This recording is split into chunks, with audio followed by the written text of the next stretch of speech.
Mepham, welcome back to Midweek Update. In today's episode, we watch a short film made by B&B students here. Here's the story of a man who turned a terrible diagnosis into a way to help the community and how a Mepham athlete persevered through an injury. I'm Maddie Hunter. And I'm Dana Stone, and welcome back to Midweek Update, the B&B show that brings you closer to the people and places in and around the Mepham community. Maddie, guess what I'm most excited for the holiday season? I don't know, Dana. Cookies? Christmas lights? Hot cocoa? Nope. I mean, don't get me wrong, I love all of those things, but I was talking about something else.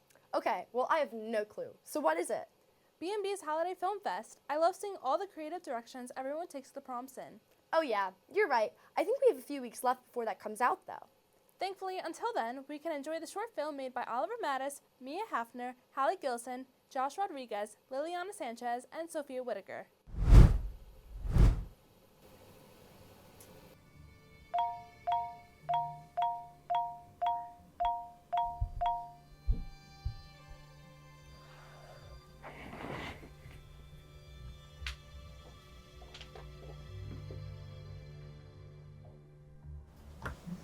You shouldn't go. They're not gonna like you. The truth always reveals itself. Remember what happened last time? You always ruin everything. They're not gonna be your friends for long. You don't want to be friends with them. Don't go. Don't go. They're not gonna like you. They're not gonna like you. They all hate you. Please, they're not gonna like you. They're not gonna like you. You don't want to go. They're not gonna like you. You look so stupid. They're not gonna like you. Don't go. Don't forget what happened, Ollie. They're not gonna like you. Don't forget what happened, Ollie. They're not gonna like you. Don't go. Don't forget what happened, Ollie. Don't go. They're not gonna Don't forget what happened, Ollie. gonna like you. They're not gonna like you. Don't go.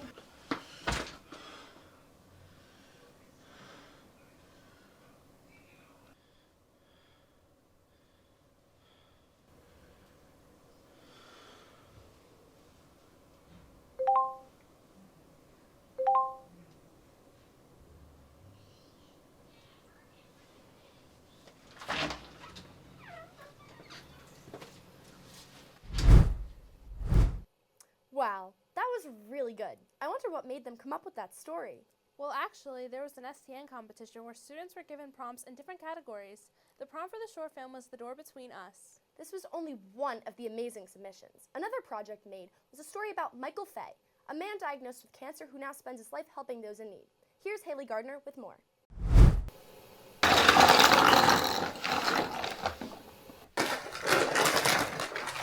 Superheroes. They're loud and well-known in their efforts to save the world. But a real-life superhero like Michael Fay proves smaller and quieter can be better. This is Jovi, who we did what I call a ring and run with.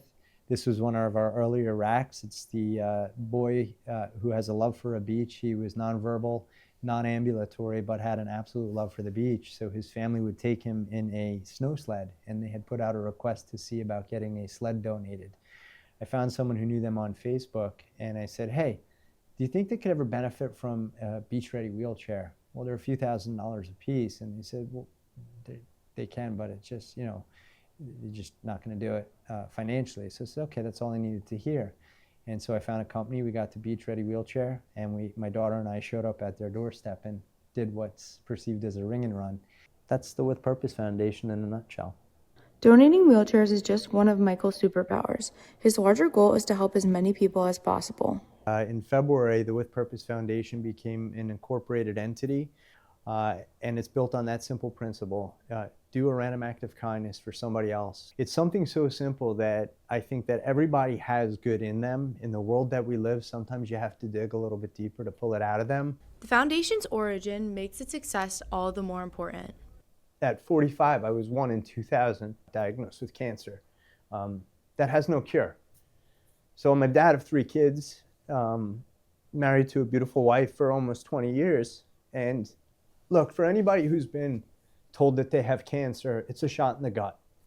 And cancer could be a scary word, but for me, who's always been a person of hope, optimism, I've always been very philanthropic. I got down for a couple of weeks, and my little one, who's in gymnastics, she did a flip over the couch right around the holidays, and she looked at me and she says, Dad, you're going to be okay. And that got me out of my funk. And I said, you know what, you're right. I'm not going to let cancer define who I am. I'm going to do something different and show people that no matter what, in the face of adversity, it's more about your mindset and the way you approach it. By focusing on the good that he could do, despite his diagnosis, Michael proves that anyone can be super. I'm a human being just like every one of you. And when we hear the word cancer, cancer has no boundaries. It doesn't look at color. It doesn't look at sex, gender, any of that. But what I learned really quickly as I think about cancer and that word, how scary it is, I looked at it and said, you know what? What's not in cancer is the word can't. What is in cancer is the word can.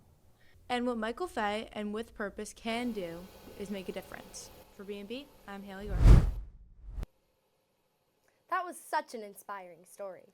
I know, he really just shows you how important it is to live life to the fullest. It's crazy how quickly life can change and how one can rise up to challenges. In fact, Mepham's own athlete, Max Chiotti, persevered through challenges in football with his injury. Well, as a parent, when your son goes down and he's not getting up, it's kind of hard and difficult. I was scared for him. I was scared for us to see what injury he could have had.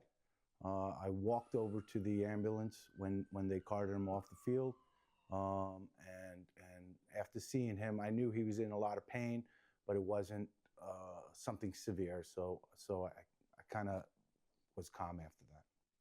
For Maximo Chiotti, senior at Mepham High School, his homecoming game was supposed to be a special one. But during the first half of the game, Max made a tackle and fell to the ground. The initial thought was I was really mad because I just spent almost 2 weeks out before, and I came back for about 2 days in practice, and then in the middle of my homecoming game, in front of the entire school, I dislocated my shoulder, so I was pretty mad. But with help from his teammates, he wouldn't be able to get over the initial impact. I remember one of my teammates, a few of my teammates were screaming, calling for the athletic trainer, and then I also remember looking up into the sky and the athletic trainer and my coach looking down on me. I was very nervous. I went out, but I had to make sure that he was safe. I was worried that it was something worse, but luckily he was okay and that we were able to get him quickly. And because we practiced those emergency action plans, we were quickly able to go get him back on the field and get him into the ambulance. Number 56, Max Chiotti. I just think I was impressed with, his dedication. It's hard to, obviously go to school every day and then come out to practice. But then when you're in a situation like that where you have to rehab and do PT and go see the trainer to get, fitted up for a brace or something before practice, that just kind of adds a little bit more time onto your day.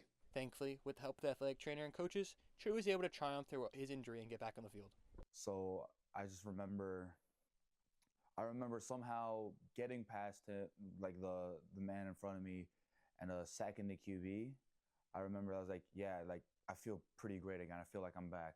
Homecoming, usually the best and most fun time for seniors. But for Maximo Chiotti, it's a little different. Max showed the price of passion that you could pay for your sport. From B&B, I'm Luke Spaghetti. I can't believe how much athletes have to go through and all the injuries they get. Speaking of athletes, I wonder how our Mepham Sports teams are doing. Yeah, me too. Luckily, we have Maddie Gies with your Midweek Sports Report. Thanks, guys. The winter sports season is officially in full swing, and we have some important updates for you. First up, Monday night delivered a tremendous thriller for the Bulldogs in their rematch against Long Beach. The game went into overtime and ended in a 1-1 tie. Next, we head over to the court, where the boys' basketball team is set to take on MacArthur at home tonight at 7 p.m. The girls' team will be playing at home this Friday at 5 p.m. against Farmingdale. On the mats, the wrestling team will compete in a tournament this Saturday at MacArthur High School. In national news, the NHL season is in full swing, with teams already battling hard for a position before the upcoming Olympic break. The NFL regular season is winding down as the exciting countdown to the playoffs officially begins. That's all for me. I've been Maddie Gies. Well, now that we got our sports report, I think we are ready to wrap up this episode. Make sure to tune in to next week's episode with more news stories from in and around the Bellmore-Merrick Central High School District to bring you inside the parts of the community we don't always get to see. Until then, I'm Maddie Hunter. And I'm Dana Stone, and thank you for watching this week's episode.